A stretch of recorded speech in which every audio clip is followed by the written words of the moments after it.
Okay, well, welcome back for another edition of Spirit of the Game. It is the month of June, and this is Ed Mate. And Lewis Harry. And we got a fun one, I think, lined up for this month. We're following up on the PGA Championship, but this month we're going to talk primarily about what we're calling the most debated rules of golf. We've covered rules we would change. We've covered the most violated rules, and now we're going to talk about the most debated rules. And this is sort of a informal list that's just we kind of put our heads together and thought about what are the things we hear all the time. You can imagine where we're probably headed when it comes to the biggie.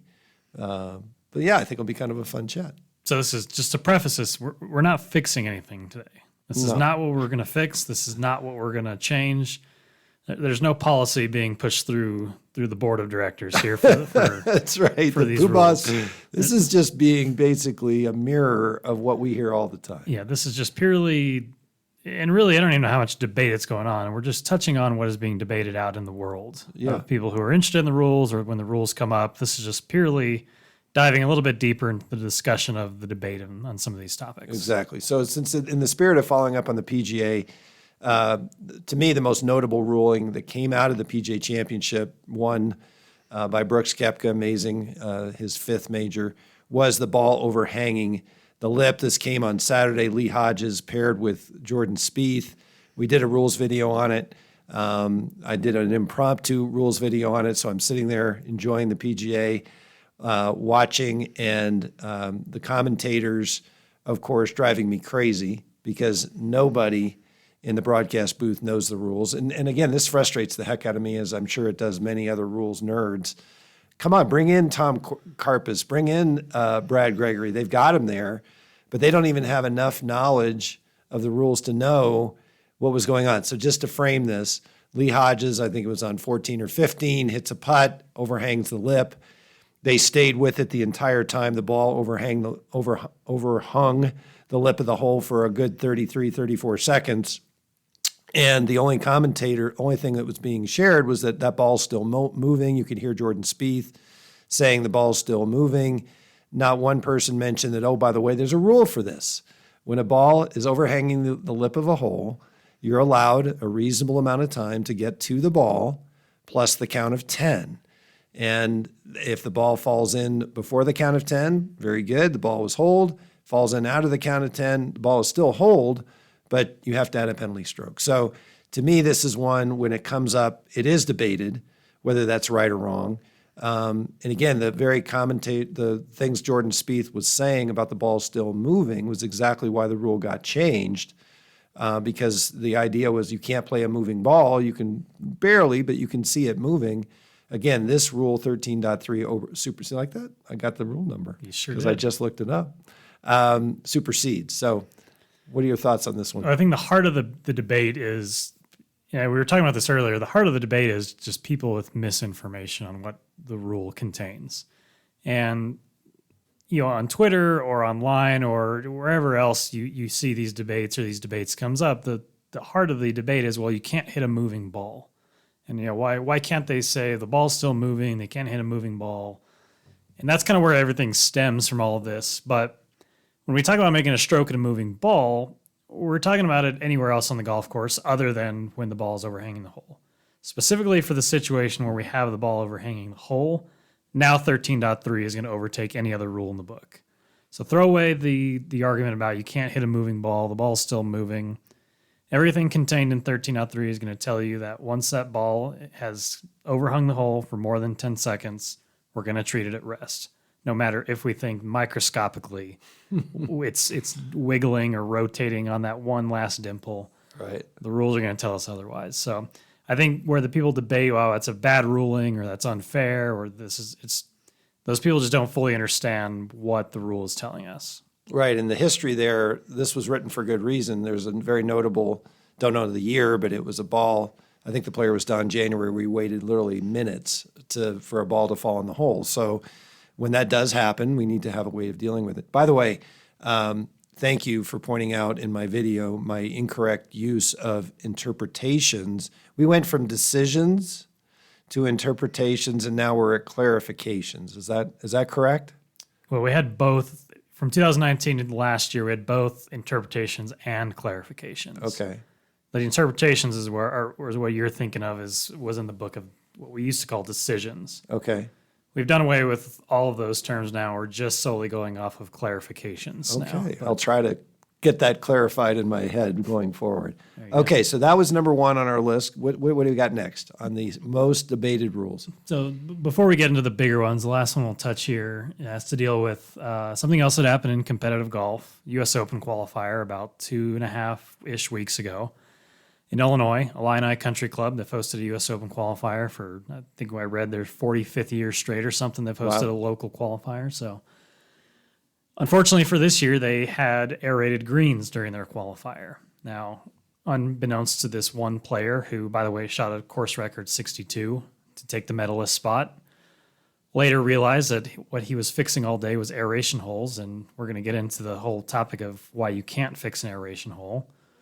This player realized his mistake, reported it to the committee, and unfortunately landed himself a disqualification and lost out on his spot to move on to final qualifying. And unfortunately, that 62 goes away. All I know is if you can repair aeration holes and shoot 62, there must be a major advantage gained if you can do that. Aside from the aeration holes, getting around a golf course in 62 strokes, Yeah, that's it's not pretty good. it's not a fluke. I mean, maybe it is. I don't know, but I've never done it. So. Yeah. So yeah, why is that? That's one. Why can't I? I mean, I heard this again. This probably is not a hotly debated topic unless it comes up, just like overhanging. Not a hotly debated topic unless it comes up. But when they do come up, this is when the rules get a black eye in the court of public opinion. That is stupid. The guy shot 62. Why can't I repair that?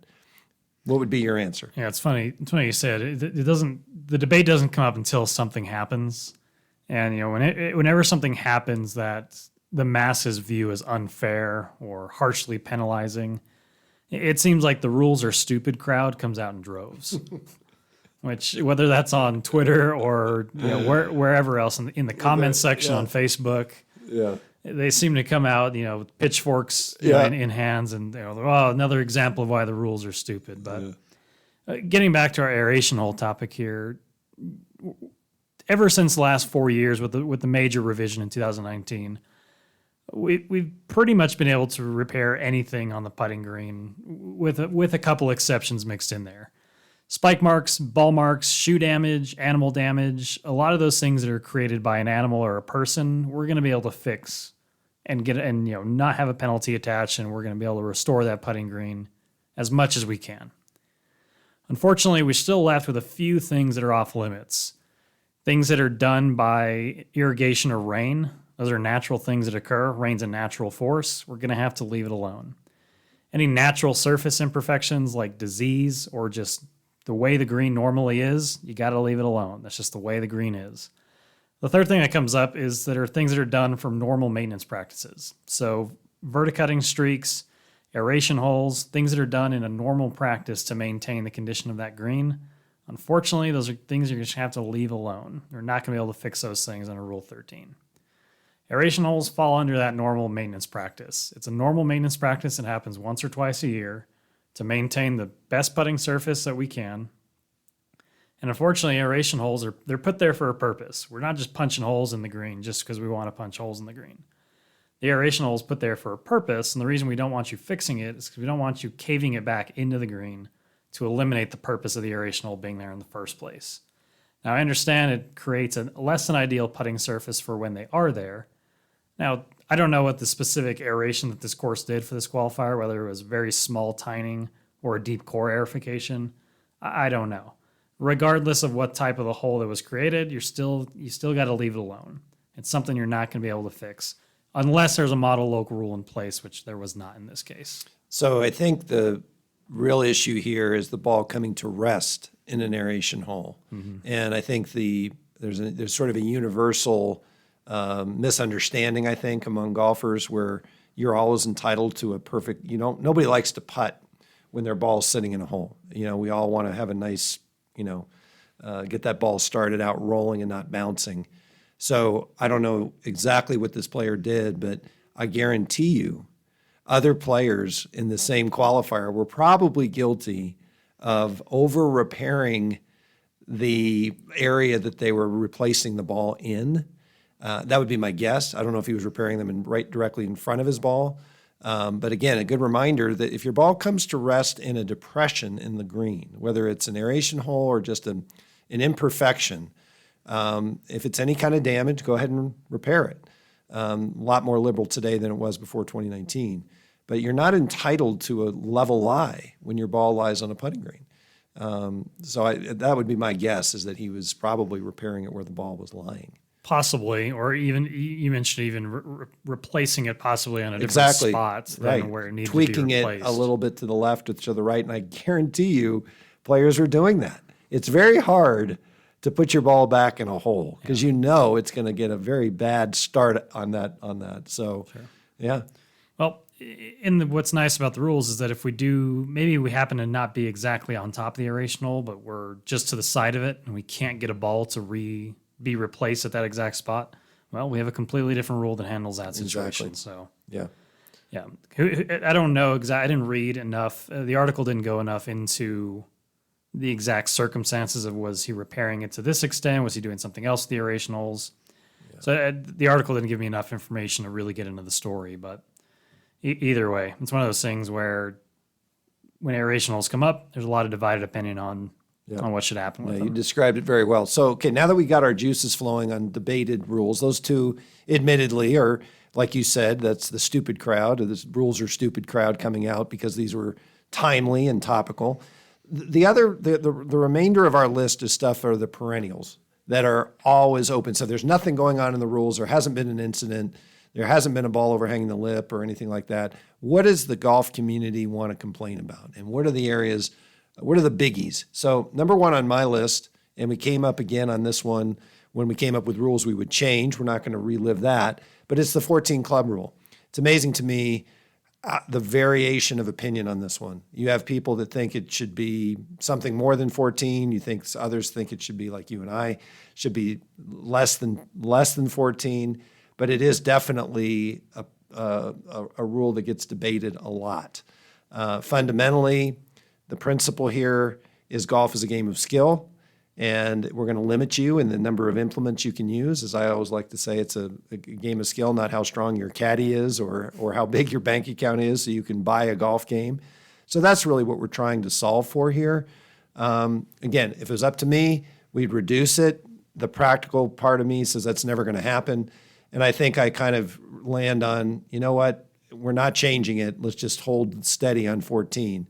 I don't know what argument could be made that it should be increased, other than the manufacturers would love to see that, because that just means they'd sell more equipment. I think and this goes a little bit back to a conversation we had a long time ago about, I brought up a comment about someone a long time ago mentioned to me that the rules of golf are written for competitive golf. Mm-hmm. And, it doesn't apply to the everyday golf. And I still disagree with that comment, but for the everyday golfer that doesn't play by the book or doesn't exactly follow the rules of golf to a T, I think they're the ones who are on the side of, well, I should be able to carry as many clubs as I want because I should be able to have as many choices at my disposal as possible. Why should I be limited to an arbitrary number of 14, right? Right. I should be able to, if I can carry them, and I'm guessing the people who are making this argument aren't carrying their own bag. That's just a small guess on my part. Yeah. Maybe a snotty guess on my part, but I'm guessing that the people who aren't going to want to abide by the 14 club rule are probably riding in a cart. So why do they care if they're carrying 20 clubs? They're not lugging them on their back. And then again, it goes back to I should have as many options at my disposal as I want. Right. So I guess that's that side of the debate. The side of the debate that I think we're on is that with the less amount of options at your disposal, it's going to increase the required need for skill to get around that golf course with fewer options. Yeah, and I can definitely see why with the amazing, we saw this weekend at the PGA, Dustin Johnson with a 9-wood. There are situations where having more implements would be fun. Admittedly, I love messing around with putters, and depending on what's going on with my golf game, which usually isn't very good, I'd like to have a variety of putter choices. So again, in the wedge game, enthusiasts would have 5 wedges instead of 3. So But I think 14 is where we're going to be. There's always going to be those wanting more, and again, for those purists like you and me, because again, when you eliminate a club, you're increasing skill. Well, it wasn't that long ago we saw Phil Mickelson with a 2-driver Yeah. setup during I can't remember what event that I was. think it was the U.S. Open. Yeah. So I guess there's always a chance for, just like our ball debate where there's a model local rule proposed for a reduced golf ball, I guess there's always a chance that a model local rule comes along that could possibly limit the amount of clubs in the bag. Okay. So All right, that's something in the future. What do you got next here on the bigger items? So this one commonly comes up during rules seminars that we give, just because of one, with how long they've been around, there's still a lack of understanding of penalty areas in general. Probably because people still call them water hazards to this day. Terminology aside, with the lack of understanding of options around penalty areas and what do you do versus yellow versus red, or the different color stakes, some of that lack of understanding probably comes into the debate of why do we even need 2 colors anyways? Why can't we just simplify it all with 1 color, 1 set of options, and just be done with it? And the reason why, and this is kind of going into the heart of the debate here, is we still need two colors to differentiate the 2 types of penalty areas. And a saying that I always use in rule seminars that helps the light bulb click on for most people, just differentiating between the 2, which, by the way, if you don't know the difference between the 2, literally the only difference we're talking about here is 1 more option versus the other. Everything else is the same.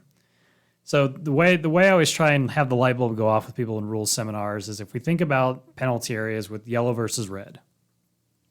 And most commonly with yellow, you're going to have to go over it to get to where you're going.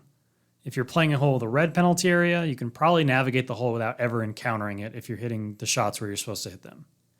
But a hole with a yellow penalty area, you're going to have to navigate that obstacle at some point during the hole to complete it and to get the ball in the hole.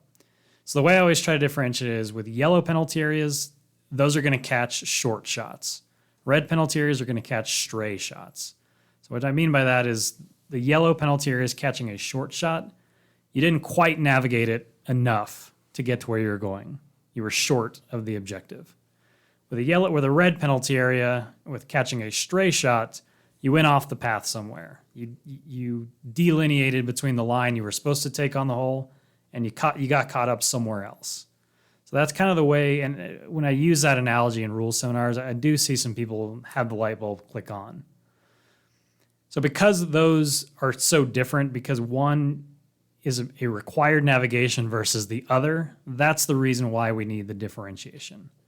If we were just going to have red be the end-all be-all in this whole penalty area debate, then we could possibly get into some situations where you didn't navigate the obstacle, but we're going to let you go over it anyways with your relief options. And that's not exactly the intent of that obstacle to begin with. So because that's not the way that hole was designed and that obstacle was put there, we don't want to let you just skip over it. We're not going to let you pay a price and skip over it. Yeah, that's really well said. And I would just add that the original 13 rules, and again, these were local rules, as Thomas Bagel pointed out last time, for one competition, so we shouldn't make too much of them. But in that very first sort of chronicled rules, it said if your ball should come to rest in water or other watery filth, I was like that, you shall drop behind the water and allow your opponent a stroke for the misfortune. And the reason I quote that, or semi-quote that, is the water hazard rule, I know that's dated, the penalty area rule, is intended not to be a stroke and distance penalty. It's intended to be a penalty where you drop in the vicinity of the water and not have to go back under stroke and distance. And as a practical matter, if we were to mark all penalty areas as yellow, you would then be forcing a stroke and distance penalty for those balls that are caught by those stray shots that are caught. There's no physical place keeping the point where the ball entered or crossed the edge of the penalty area and going back. You physically cannot find a location, so you might as well go back to the tee. So I always think of it that way, that we don't want to force a stroke and distance penalty, and that's why we have to have 2 different options.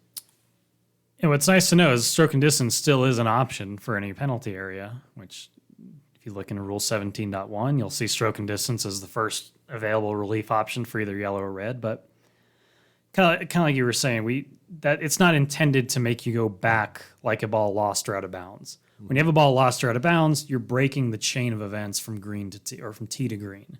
So the only way you can get that chain rejoined is to go back to where the chain was last intact, which is why stroke and distance exists for that situation.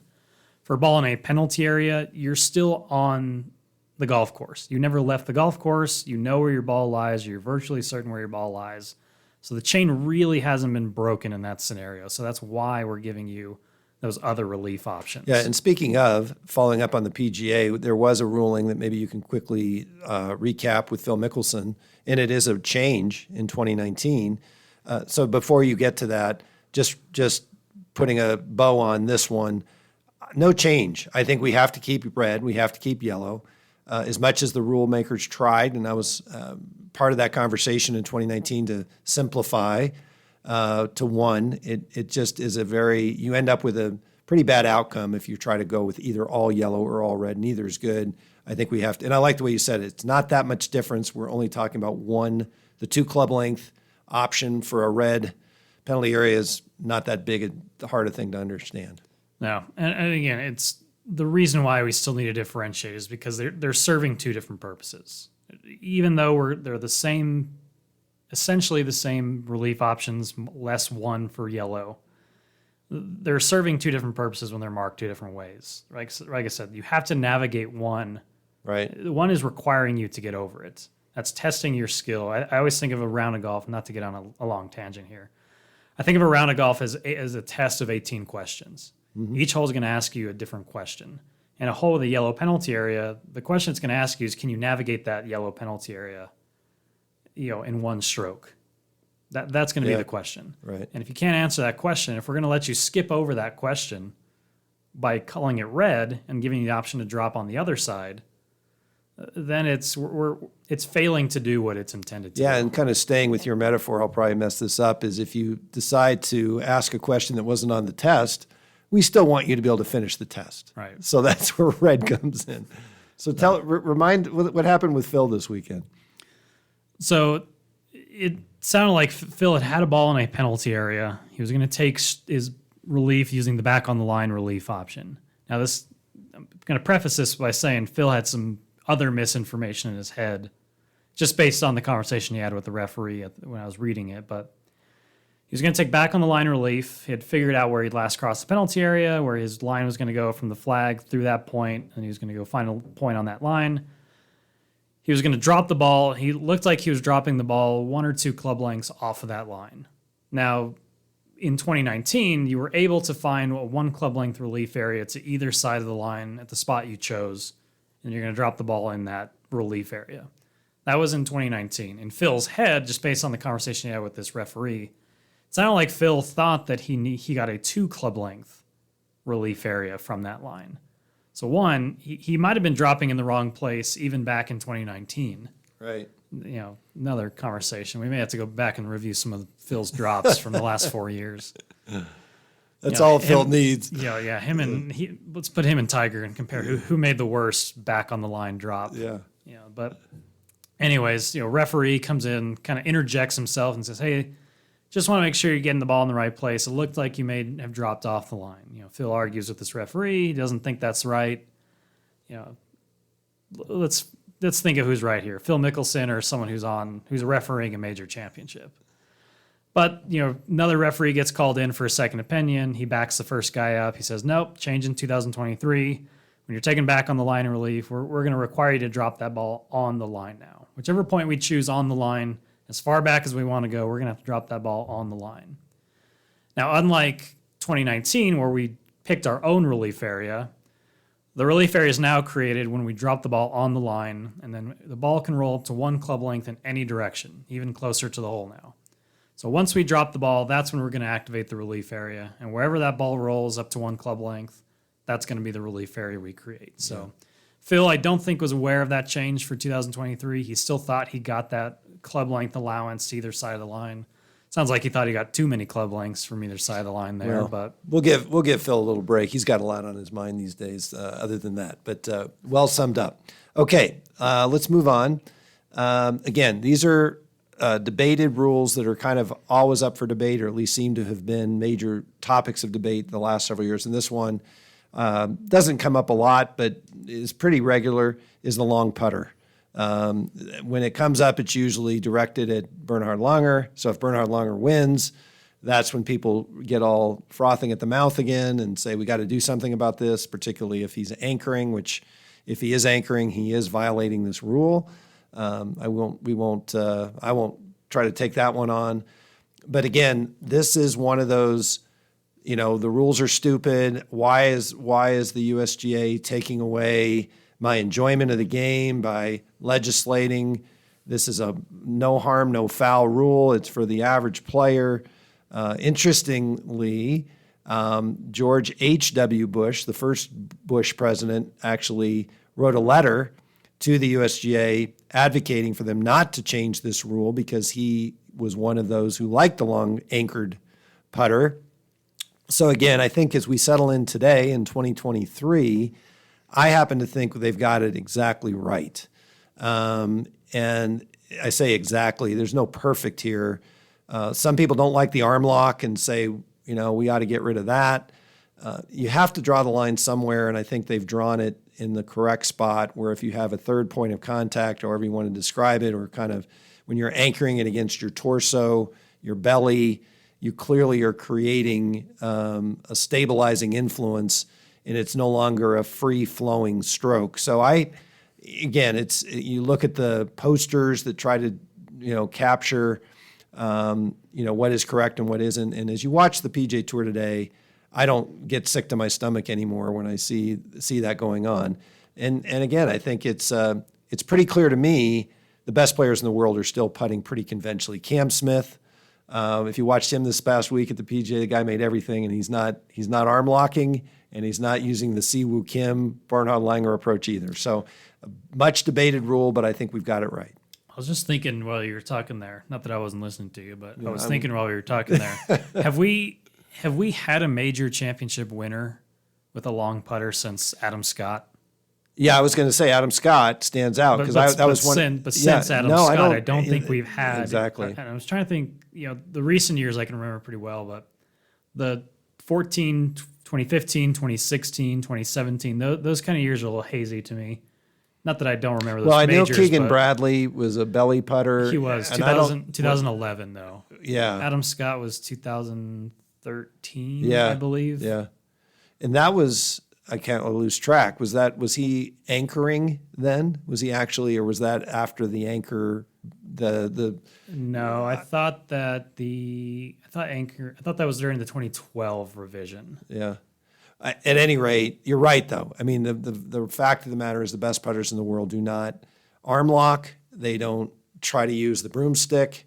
They're not emotionally bankrupt yet, and they just again. So to me, I think we got it right. That's the bottom line. And for those that still think you can anchor or should be able to anchor, and again, if that's what keeps you playing golf, by all means, have at it. Just don't play in a tournament. Well, I'll give a little bit of a local shout out here. Our 2022 CGA Super Senior Amateur champion, David Nelson, uses a long putter. Mm-hmm. And so it's, on that level, competitive golf is competitive golf, but, in the various levels of competitive golf, there still seems to be some success for some people. Oh, yeah. Using that equipment. And what I understand about Dave, and I may not, so if Dave's listening, we'll have to make sure he listens now. We'll say we featured him on this month's Spirit of the Game, is practicing. And it's not so much that he needs it. It's just I can't practice and bent over that long and went to the long putter for that reason rather than for, stabilizing reasons. Sure. All right. What's next? So this is kind of the coup de grace here, I guess, or the finish up. We've reached the top of the mountain with our debates, but it's a little bit of a two-part. We'll start we'll ease into it, then we'll get to the one that everyone knows is coming. But it seems like people, and this goes back to where you say, with the aerationals, oh, you're not guaranteed a perfect lie, or people think you're always entitled to having that ball on grass and a perfect lie. And, if it's less than perfect, you automatically go, you snap in your head, oh, I'm entitled to relief. I should be getting relief for this. And especially in competitive or high level golf, I think a lot of players immediately think, oh wait, I should get relief for this, or do I get relief for this, or whatever the case might be. And I think that becomes something that people debate so much. Is this GUR? Should this be GUR? Is this ground under repair? Or, is this an abnormal course condition? That is a debate in itself, is the players' misunderstanding of the word abnormal course condition. I think that anything that's less than perfect on the golf course is automatically, oh, that's abnormal. Which, pick up the definition section once and go look up abnormal course condition for me. But tree roots, or ground that's less than perfect, or something that's in or tire ruts or something like that people think should be ground under repair. That's not ground under repair by the default of what we define GUR as. And tree roots I hear come up all the time because I shouldn't have to hit off something that's going to damage my club, or like rocks that are under the ground, or something that's I don't pay for clubs like the pros do. I shouldn't have to hit off that. I'm going to take relief, or I should get relief. Well, not exactly. It's the nature of being an outdoor sport. Every course is different. Not every course is the same condition. Not every course is the same, features or natural objects you come across on each course. Every course is different. The ground is always going to be different. And if we were going to take every slight imperfection off each golf course, we would lose a lot of what the rules are based around. Yeah. So I think this is a place where you kind of have a divide between there's a line in the sand between rules officials and golfers. And I think those of us that are on this side of the fence will put ourselves on the rules official side, that's just us on our high horse talking about, the way the game was meant to be played, play the ball as it lies, the course as you find it.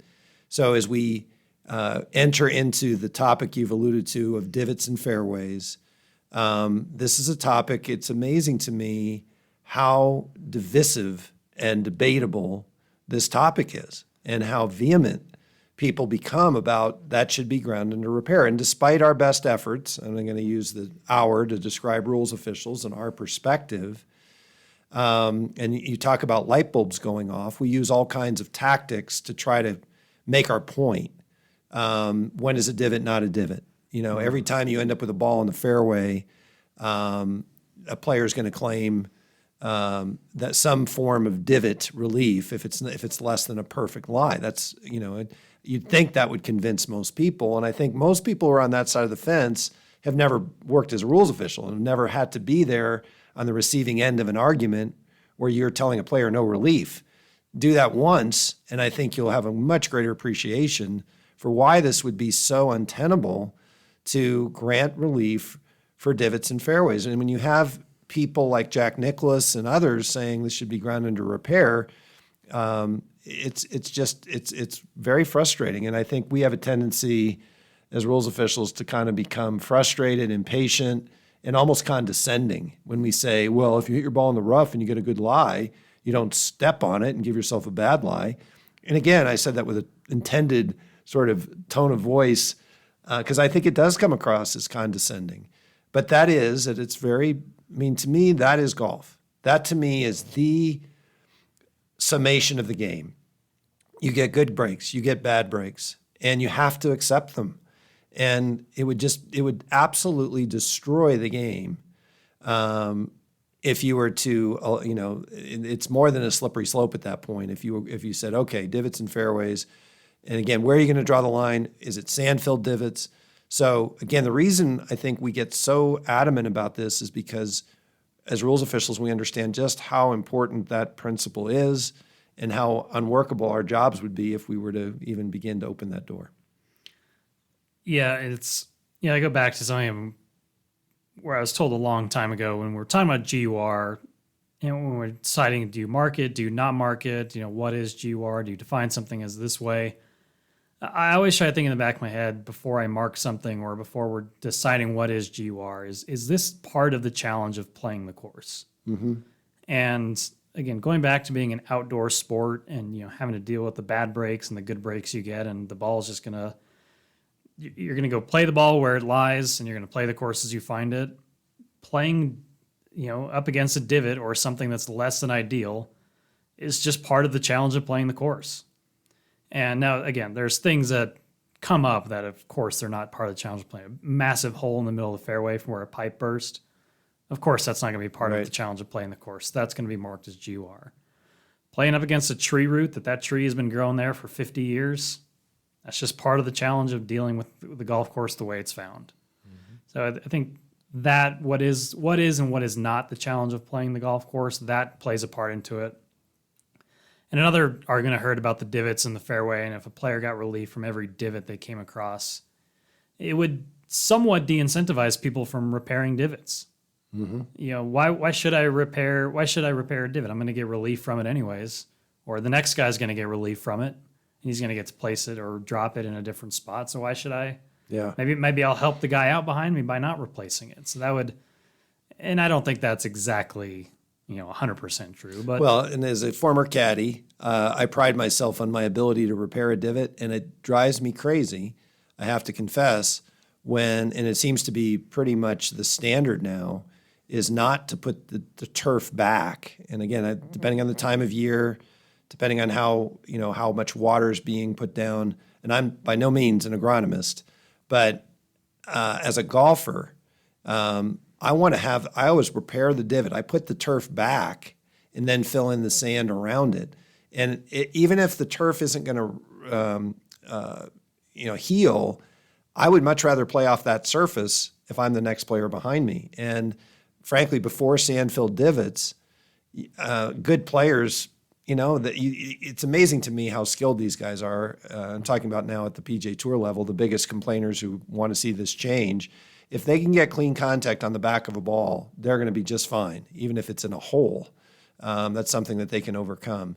But I promise you, if we are at the U.S. Open here in a couple weeks, and a player at LA Country Club, and a prominent player at a prominent time hits a ball into a sand-filled divot, this debate is right back to the top of the list. We're going to be hearing, getting an earful once again. I think every time we have a rules revision year, so last couple of times we had it, 2016, 2019, and then this year, 2023. I think every time we have a revision year and changes come out, and repair or relief from divots is not included in those changes, it fires up that same the rules are stupid crowd. Yep. They come out every 4 years or anytime something comes up, but specifically when the revisions come out and it's not part of the revisions.